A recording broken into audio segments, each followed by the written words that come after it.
To create a stretch and warp text effect in Canva, start by adding a text with a bold font like Inton.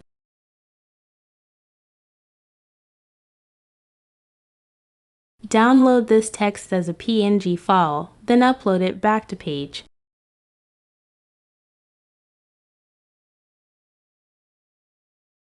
Duplicate the image and crop one copy into the top half and the other into the bottom half.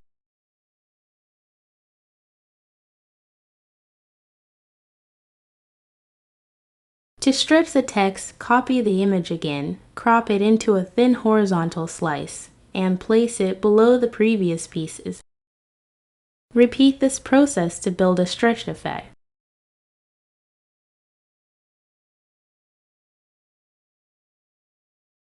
Once satisfied, download the entire stretched text as a PNG. Upload it to a new page and remove its background.